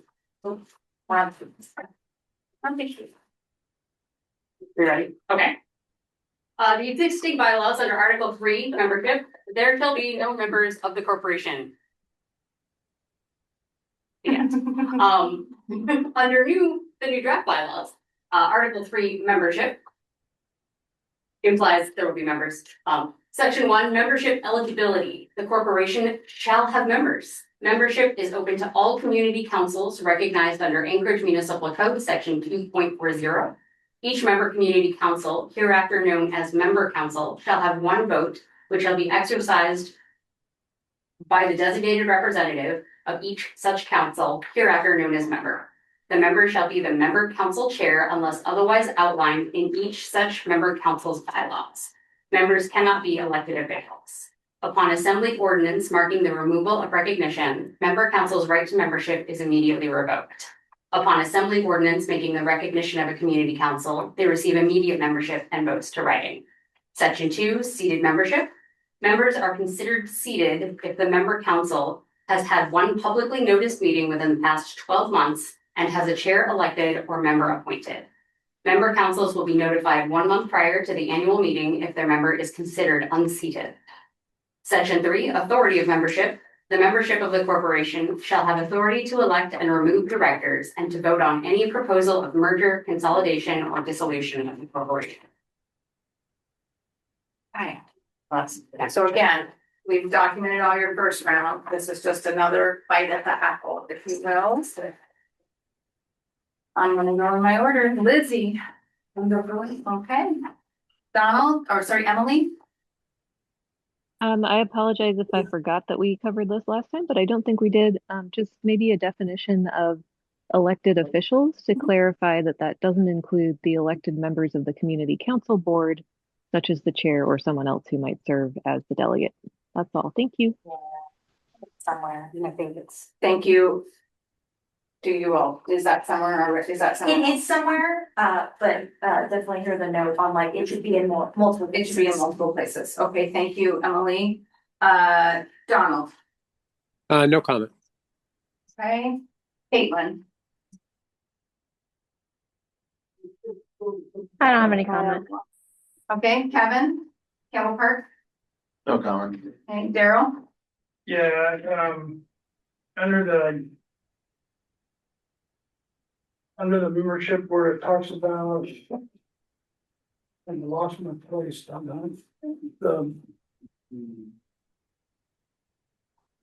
It had to do with the number of board members being elected by the membership.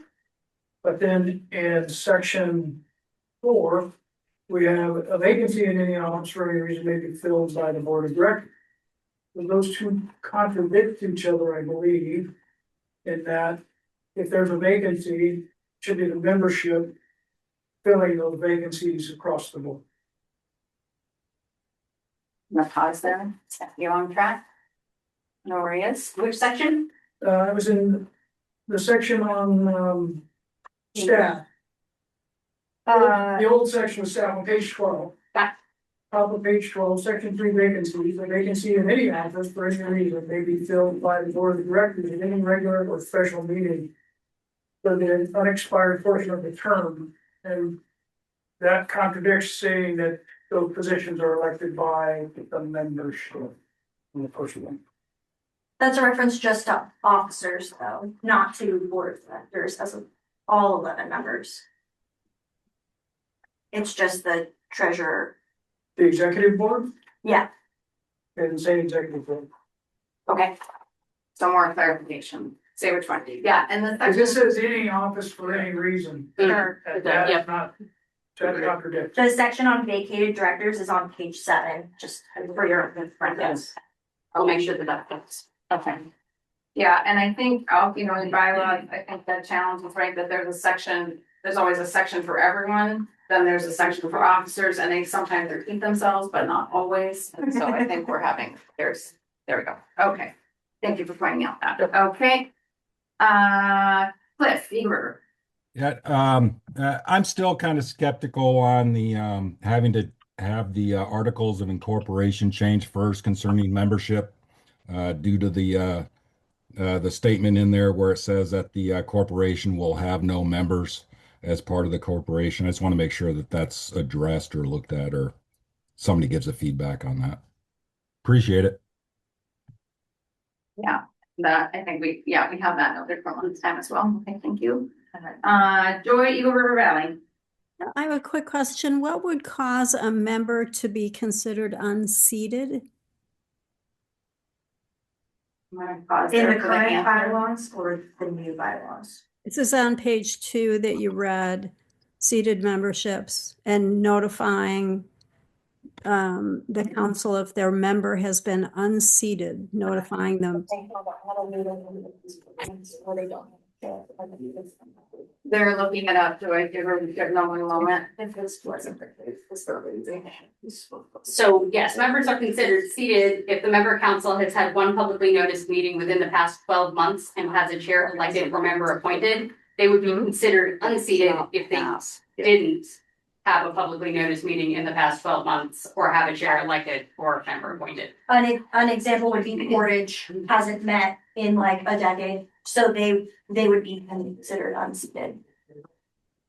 Okay, thank you. Joy, does that help you? Yeah, that's fine. That's fine. I just wondered if delegates didn't attend a certain number of FCC meetings, could they be unseated? Was my. That was in the current bylaws and is not, if the requirements for unseating have been lowered to just having a meeting within 12 months. So it's actually been lowered from the existing bylaws. Okay, thank you. That's fine. Okay, great, thank you. Great clarifying question. Thank you, Alan from Fairview. No comments at this time. Okay, great. Jennifer from Girdwood. Yeah, so referring to the sentences about the member shall be a member council chair, this has caused some consternation in Girdwood since we don't have a single chair. We have co-chair positions that are specified to be shared, and then also the sentence about members cannot be elected officials has caused all of confusion since we were recently notified that our member has to be from the Girdwood Board of Supervisors, which those were all elected by the entire town, and so we definitely need clarification. Some nuance. Okay, got that? Yep. Okay, the Girdwood example. Okay. Do you want to say anything else about that? Okay, great, thank you. Is there a place where they can reference that requirement if they want to make an exception for sorry, which requirement? Yeah, about how not the coach, well, maybe the co-chair, but the thing about that your people have to be elected people. Actually, that was something that we heard from the city ombudsman in the last meeting. So there's so much new information for us. I think we're all figuring that out, maybe. But you know where to find it? Yeah, and I do think that there's a section that addresses elected official that defines municipal elected official as the mayor, the assembly, and the school board to get around this that was the plan, but to somebody's point, it needs to be also in the membership section. Yes, absolutely, because we already, that was already causing consternation in the whole bylaws and other further requirements. Yes. Okay, excellent. Okay, super helpful. Jody, Government Home. No comment. Okay, Jason Huffman O'Malley. No comment. Okay, Chris Midtown. No comment, thank you. Charles Mountain. The only thing I was gonna say is that elected official thing is section 11. Thank you. Where it talks about Article 5, section 11. That what we're talking about? yeah, whatever. On page 8. Page 8, the new bylaws at the top of the public office plan. Pausing there. Do you want me to read it? Sure. Directors must resign immediately from the board of directors when that director formally declares candidacy or is elected or appointed to municipal, state, or federal office. Formal declaration means, formal declaration means submitting a press release or filing a notice of intent to run for office or forming a campaign committee or soliciting funds. This didn't, for some reason, it's not in the side by side. I'm in the draft version. It said elected officials at the municipal level are defined as the mayor, assembly members, and school board members and are not eligible to serve on the board of directors. And to the point, we need to say members too. Yeah. Okay. Okay, so good. Yeah. Okay. Pamela. Yes, so I would very much like to really define that particular section because I think common knowledge is when somebody files for an election, whatever that might be, unless you're determining it specifically, then that is the standard. So unless we're gonna make that specific change in here to allow others, it's an official, elected official, if it goes up out. So just to clarify that, I think we need to dredge that up a little bit. The other thing is that, and I lost my notes myself, roles and responsibilities of those members to clearly define once we get through the glossary of what it is and the board member, all of that would be, I think, very helpful to understand responsibilities and that clearly. And I'm going to talk about this, but I think I'll talk about this at least. Okay, thank you. Okay, Gary, Holzer. No comment, thanks. Okay. Tim, Round Creek. I just say that I think there's a lot of potential in this section for there to be conflict between what's in these bylaws and what individual councils might have in their bylaws. So, like for instance, while we're sitting here, I looked up, like we don't have any language in our bylaws about how to replace an unseated member in the FCC. And so I think there's a need to have some language that says, in the absence of specificity in the individual council's bylaws, that what we propose to do here would supersede that. And then the other point I'd make is, I think I think a lot of you might feel like I do that we need to get into our bylaws to make sure that there's more kind of synergy with these new changes. And I think after this is all over, there's an opportunity for some boilerplate language that could be circulated that would give councils a way to work on their own bylaws and bring them more into concert. And it's probably a thing that we should all be doing to get this all so there's no confusion if for some reason there's something in the FCC bylaws that's in conflict with your individual bylaws. Thank you. So, Okay. so those comment, there's boilerplate language in the current ordinance for community councils to use. Yeah. So if we're gonna change, we can go about changing the ordinance. I mean, it doesn't say you have to use them, but. This doesn't change the ordinance to be clear. Nothing is Just saying, changed. that language, that boilerplate language for bylaws is. Yeah. Kathleen, Rush. No more comments. Okay, great. Carrie, sound like ordinance. Extending off of what Tim was saying, I just currently having collective conversations throughout citizens throughout many of the councils. The delegate model is the best model and not a membership model until all of the councils definitely do have their own review of their bylaws and also having it cohesive with the articles of incorporation. Thank you. Clarify. About, can I make it all the way through? First, okay. You have a question about clarification as you're taking notes? Yeah. Yeah, No, so. The chair part, who the member is. These do not tell councils who their member has to be. This is in the event that their bylaws don't say who their member is. So it's where did it go? The member shall be the member council chair unless otherwise outlined in each such member council's bylaws. So what that means is that if the member of the community, the member of the FCC, if it's not mentioned in your community council bylaws, it's assumed to be the chair.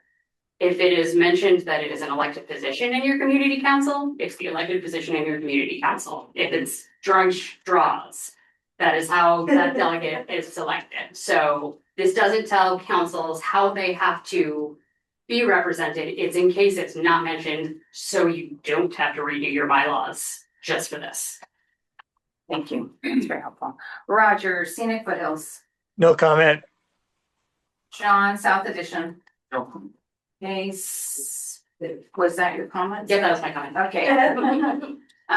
Sarah Taku. Campbell. No comment. Hey, Kathy. Yes, so on page 2, just quickly, I would recommend under section 2, seated membership. I prefer that the members are considered seated if the member council has attended one publicly noticed meeting within the past 12 months. Just has had one, you don't really have a meeting. I mean, I don't, would that be the correct interpretation?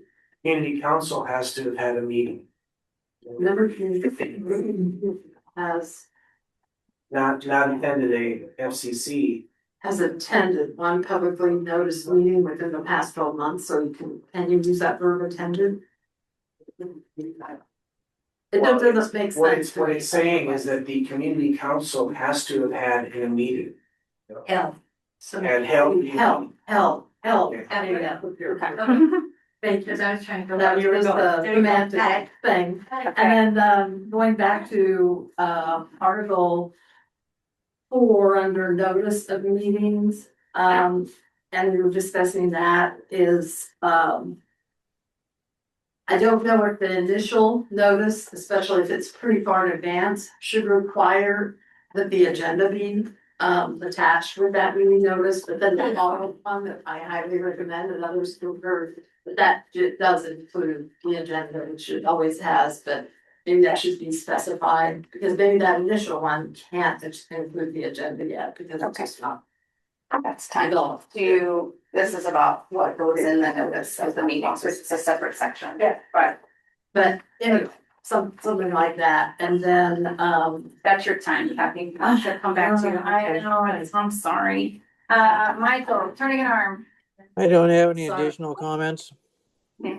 Thank you, Stephen, University. No additional comments. Concur with most of the comments that have already been mentioned. Unfortunately, I was hoping to take the bylaws and duplicate them. I don't think we're gonna get this done in time, but anyhow, I know as boilerplate, bylaws, they actually exist in the ordinance. So send me that email, that would be great. Yeah, I can. Okay, great. Okay. All right. 8. I have 8 minutes. Do you just wanna, Yeah, popcorn. Yeah. Okay, so here's how we're gonna do the last 8 minutes of this meeting. Which is, I'm gonna go around and, we're just gonna open the floor, but I'm only gonna allow you, I'm only gonna give you a minute. To talk about your, whatever you want in your minute. Okay? And I'm just gonna take them as I see hands pop up. I'm not even gonna go around. I'm just gonna take them as a hand. So I'm gonna ask the chair, I'm gonna ask you to call. Go ahead. Okay, Pamela, you're going. So I would like a better understanding of this means and this diagram. And to get an actual assessment of what this really reflects. At a future meeting. I would like that more defined and understanding as well. Thank you. Great, I'm gonna go room to screen and screen to room. You okay with that? Okay, okay. I don't know who that is. Go ahead, Cliff. Okay, sorry to backtrack. In the finance section, does the bylaws need to mention that the corporation can act as a grant administrator and that they collect a admin fee for that? Is that a question or a request? That is a question. Does that need to be added in the bylaws, or is it addressed somewhere else?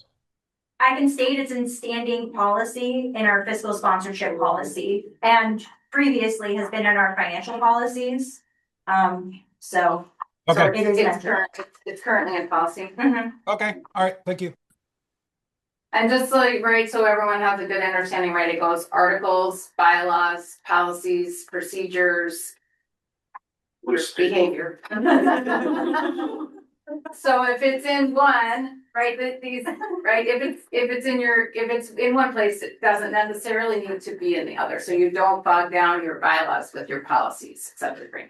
Okay, who's next? Yes, in the Kathy. Yes, please. my last one under Article 4, meetings of the membership, page 3.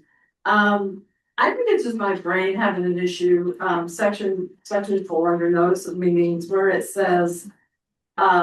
Membership shall be delivered or mailed or electronically to each member and member council. What is the difference between each member and each member council? What does that mean? What's the difference between that? So correct me if I'm wrong, but that would be using today's terms, the delegate, and say your community council. So Sarah Prescott as delegate would get something sent to her email, spinartcc@gmail.com would get something as the council. Am I characterizing that. Yeah, and aligns with what we do right now, which is we notice everything to delegates and presidents if they're not the delegate. Okay, but so that member of the council, so the member council phrase is a community council, not a person. Correct. Yes, so I think member is just, I think some of these words and Too many words. definitions are still Too similar. Okay, yeah, too similar. You heard that, you heard about feedback last night. Thank you, that's all. Too much, we need a glossary of terms about what's this. and Well, or what's maybe this, change And, some of and these some terms. consistency. Yeah, thank you so much. Yeah, I'm concerned that we have people saying this is automatically what's gonna happen.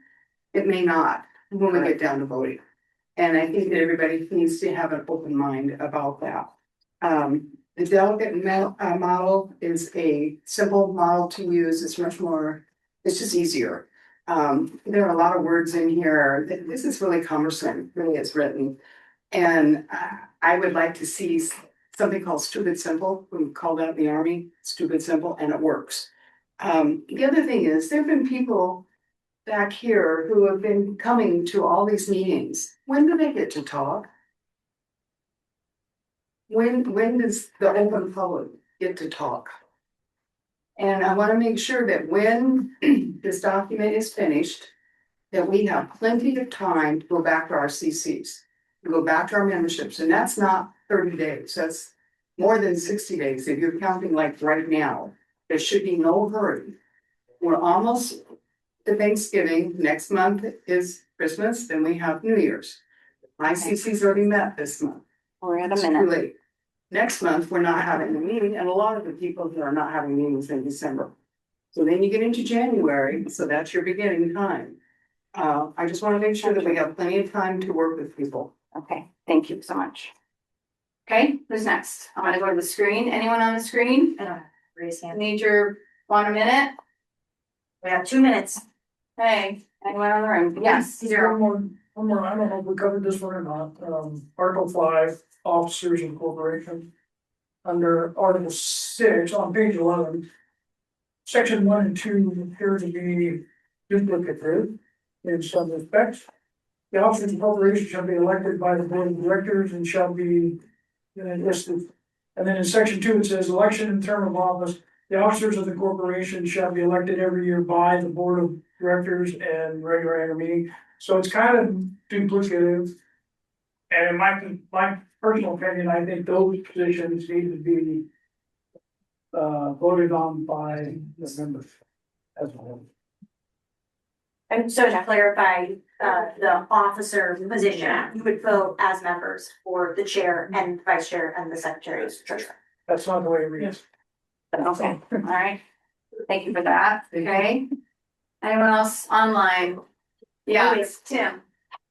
I just want to say I'm looking at the agenda for tomorrow night, and the board meeting is 110 minutes, and then the coalition meeting is 35 minutes, where the individual councils will each get 1 minute. So if the promise of this thing is how do we get on issues, how do we coordinate and share information around issues that affect us all, and this is going to clear the path for that, I'm 100% for it. If it's not going to do it, it's a wasted exercise. But the coalition meeting part of the meeting should be the dominant part of the meeting. So I think the promise of this is supposed to be how do we clear the deck on that? And I think it can do it. And I think it's going to be change and it's going to be hard. But I think people need to have an open mind because 1 minute per community council, and it's not even all the councils, to talk about their issues is not enough. And it's not really serving as holding up to the promise and the mission of this organization. Thank you. Thank you. Have one more question. We are at 10. okay, can I take the last hand up? Mr. Chair, take the last hand up. Yeah, online. Okay, Alan, you're our last, Alan. Okay, well, I'm just thinking about, in terms of the proposed bylaws, in terms of the purpose. The purpose of the organization shall be, to support and foster neighborhood engagement, in partnership with community councils. I just want to suggest that clarifies the, between okay. community councils. Flip says we started 10 minutes late, about us, I mean. Oh, that's We did start. We did start 10 minutes late. Okay. More time or? Are there any other comments in the room? We started late. Do you have time for a question? Yeah. If we have the discussion of topics that you've been posting on the screen, if you did that for us. The discussion of that, the old discussion was letter B, relationship to the coalition in the bylaws. Now that I finally have the even numbered pages that I'm in here, can you point to where in this document we reference that letter B? What page number? I want you to tell me the page number, so I can find it. That's what he wants. I wanna, That was feedback from the round and from the rounds that has. We wanted to hear more on that, but is not in here and is going to be considered by the bylaw committee as something that becomes output, like it wasn't in here and we want to turn it into. so we might still take something from the discussion of the two insides of the entity, I'll call it. And it may come into play as part of a bylaw thing, where we'll have a chance to Put it on put some screen. feedback Yes. and then. Yes. Okay, I appreciate that, thanks. It was not a thing and it was asked for. Thanks. That. I would like to add one last comment, since we have some more time, is that since, tomorrow, I would like everyone to consider who is on the bylaw committee and maybe adding some more people to that, because I think there might be some changes on who is capable of being on the bylaw committee, so. We got some comments back here. I don't think we're not taking public comment right now. I want to thank everybody for your brutally honest feedback. When we put these forward, like the intent was to have a draft for us to really shred into. We did not think that, I mean, I've honestly been concerned, I think if everybody was like, yeah, that's fine. With no discussion, I would have been more concerned than if we had had many meetings that were admittedly tougher than I was expecting, but I appreciate that everybody really gave your feedback and that we have created an environment that people felt safe to do that. I have been taking copious notes about the spirit of what we're trying to get into, and that I can see some things too where, as we were working on this, we can make it more clear about what we want to do. I think it is a good idea to make more clear in these bylaws the concept of a coalition versus the board, and what those roles are. Even mentioning it in bylaws in some way, or creating a position or a committee in some way, and then clarifying some of the definitions, maybe changing the words so it's not the same terms to mean different things, but adding on a different word. So truly, thank you for spending your evenings and all your emails. I am reading all your emails, so thank you for your patience. We will put this all together and create something awesome, hopefully. That's the hope. And at this point, I would like to relinquish. And kick it back over to Sarah and say, it's on you. Do you want to close the work session first and then Sarah, you can do that?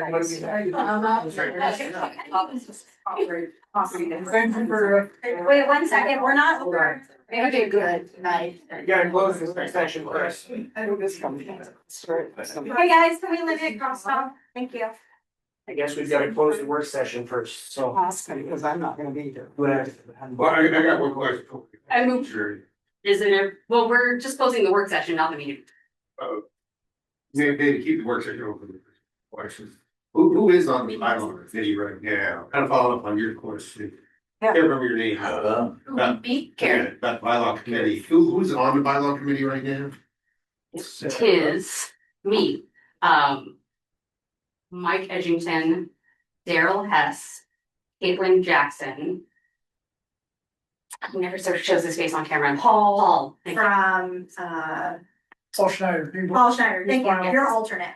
And then Evan Leaf was on the bylaw committee and stepped off, and Candy Hayes, Evan Leaf from Family and Candy Hayes from Taku Campbell and I believe she never came to a meeting, but I believe she stepped off.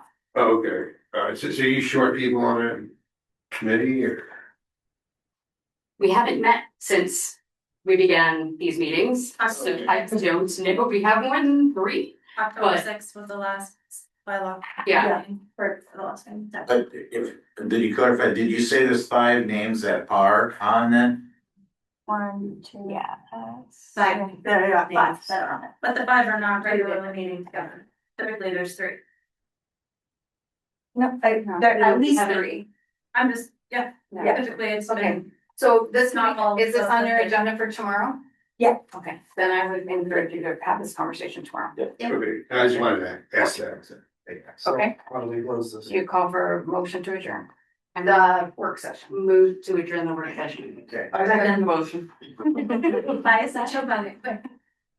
Does these sections. Now we're back in. And then I pass it back over to you, correct? We gotta ask I send any, any. any Any objections? Okay. You did good too. Now, so Jeff Turner. do you want to adjourn the meeting? I will entertain a motion to adjourn the meeting. Motion so moved. Firsted by Shirley, seconded by Daryl. Any objection? Even though we don't have to do that, I think it's do it for real. So, work session. I don't have to do a version of being at your. It's gonna be a. Turn my computer, 7:37. Thank you, everybody. Thank you, guys.